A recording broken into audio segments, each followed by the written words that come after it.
Allah subhanahu wa ta'ala said in Surah Fatir, إِنَّ الشَّيْطَانَ كَانَ لَكُمْ عَدُوًا فَاتَّخِذُوهُ عَدُوًا. The shaitan is your enemy, so treat him as one. Treat him as your enemy.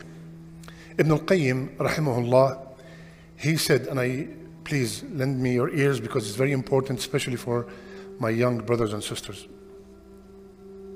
Ibn al-Qayyim, rahimahullah, said, the shaitan comes to us in 6 different phases. In 6 phases. When one phase fails, he moves to the second. And he never gives up. He keeps trying. He is our enemy, like Allah said. So the first thing he tries is for me and you to commit shirk. That's his first attempt. Commit shirk. He comes to our young brothers and sisters. What is this Islam? 5 daily prayers, fasting, Quran, charities, doing this, doing that. It's like constant work. Look at the Christians, look at the Jews. Beautiful, look at them having so much fun. Look at you go once a week. Jesus died for your sins. Leave this deen, leave it. This is the first phase. Or he comes to a Muslim, practicing Muslim, and he tells them, go to the graves. Go to the people of the graves and ask them for help. Make tawaf around the grave. This person used to be a righteous man. Ask him, just like you used to ask him when he was alive. Now he's dead. Go and ask him. What's the big deal? Allah said, مَا يَمْلِكُونَ مِنْ قِطْمِيرٍ. They do not, I was telling the brothers today, the date? Inside the date there's a pit. On the pit, that small tissue? Allah said, those people you're calling, they do not own that small tissue. وَلَوْ سَمِعُوا مَا اسْتَجَابُوا لَكُمْ. They're not going to hear you, but if I made them hear you, they're not going to answer you. وَيَوْمَ الْقِيَامَةِ, and on the day of judgment, يَكْفُرُونَ بِشِرْكِكُمْ. They would say, Ya Allah, they were mushrikeen, I have nothing to do with them. I did not tell them come to the grave. Yeah, so-and-so bless me with a baby boy. Yeah, so-and-so cure my daughter. I did not tell them to do that. So he comes first, leave the deen. If not, then he starts telling you to do shirky things. Go to the fortune teller. This is something that we take it very lightly. When you go to a fortune teller, what happens?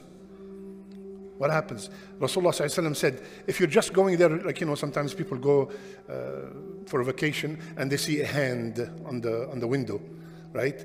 And they say to each other, you know what, guys, let's go inside, listen what she has to say. We're not going to believe her. We know this is all fake. Habibi, when you go inside and you're not going to believe her, 40 days, Rasulullah ﷺ said, your salat is not accepted. And what happened if you believed her? فَقَدْ كَفَرَ بِمَا أُنزِلَ عَلَى مُحَمَّدٍ. Left Islam. So he comes, the shaitan, first with shirk. And if he got the person to commit shirk, he goes and he leaves them alone and rest. Now, all of us here, alhamdulillah, we're not going to go into this. So he comes to the next level, next phase. And believe it or not, the next phase is not major sins. That's the third phase. The next phase is he convinced him to commit a bid'ah.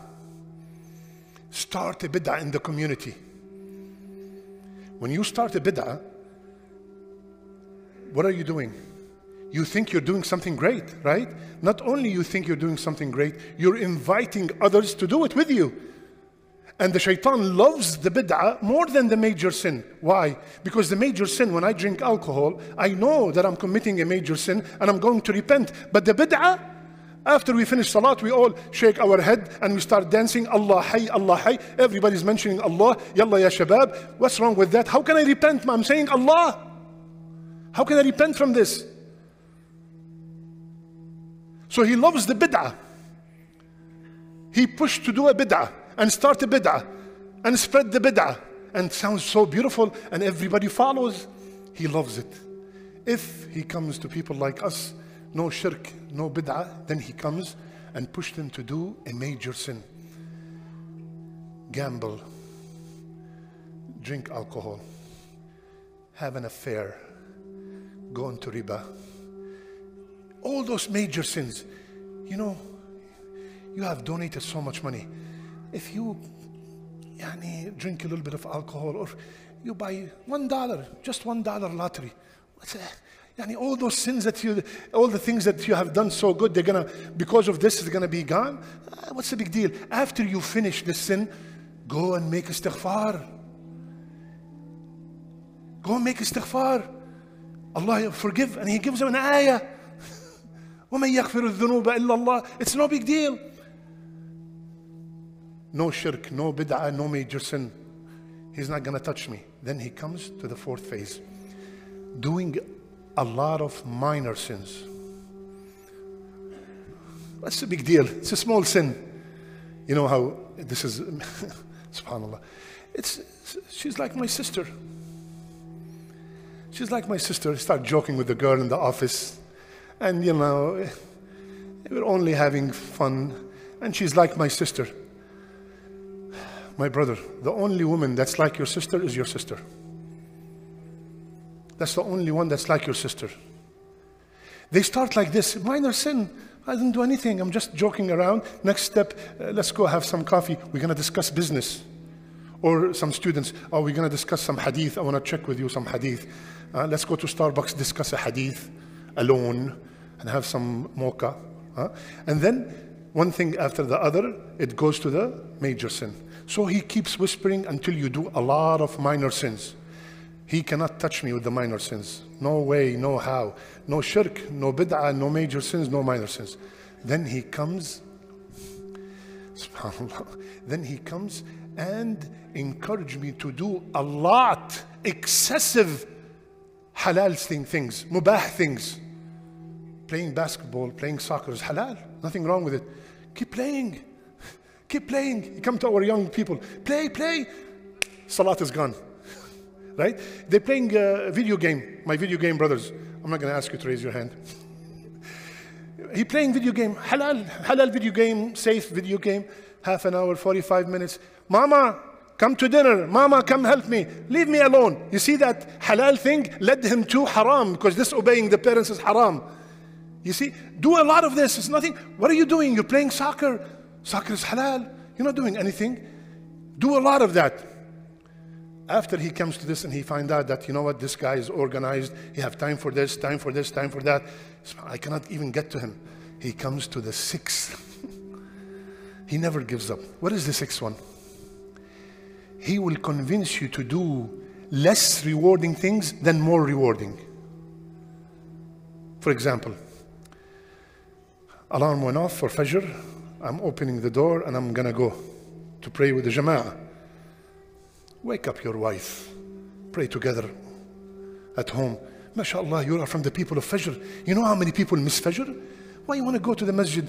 Ba'jur is there and he's going to start telling you this and that. Forget about it. Don't go to the masjid. Pray at home. Pray at home. Alhamdulillah, you're praying. Many people do not even pray. Wallahi, you're right. Yeah, wake up. Let's pray here. Right? Subhanallah. I know a lot of brothers are shaking their head. He came to me on the sixth one. Subhanallah. He never gives up. We are sitting in a halaqah. Right? A halaqah, Rasulullah said, angels surrounding you. Sakina descend upon you.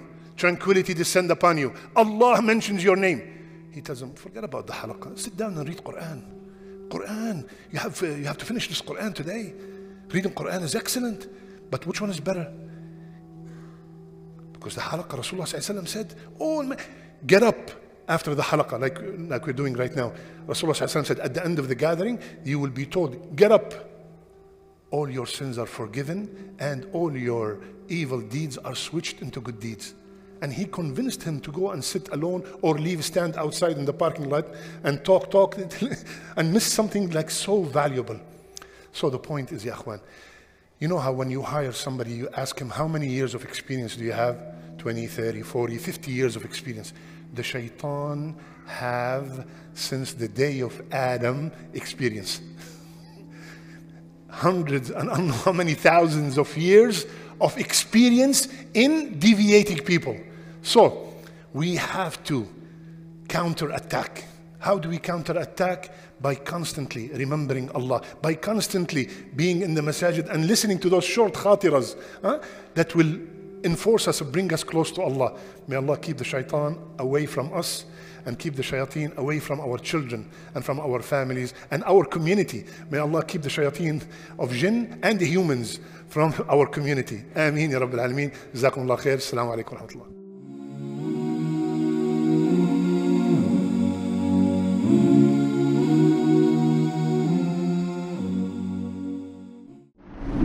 Have you ever wished that there was a Muslim version of YouTube or Netflix? Well, we have created one. The One Islam TV app has no adverts and is safe to browse for your peace of mind. Watch hundreds of high-quality produced Islamic reminders, Quran videos, stories of the prophets, hot topic, debates, and so much more. 4 to 8 new videos are uploaded daily, inshallah. You can watch or listen to videos while your device is switched off. Watch videos on demand or download videos and watch offline. One Islam TV is 100% run and owned by Muslims, which means the small amount you pay for your subscription is a sadaqah jariyah, continuous charity for you, as we use the funds raised to continue producing more beneficial videos and reminders, inshallah. The One Islam TV app is now available on Apple devices, Apple TV, Android devices, Android TV, Amazon Fire TV, and Roku, so you can watch on most devices and smart TVs. Download now for a free 7-day trial. May Allah reward you for supporting our work.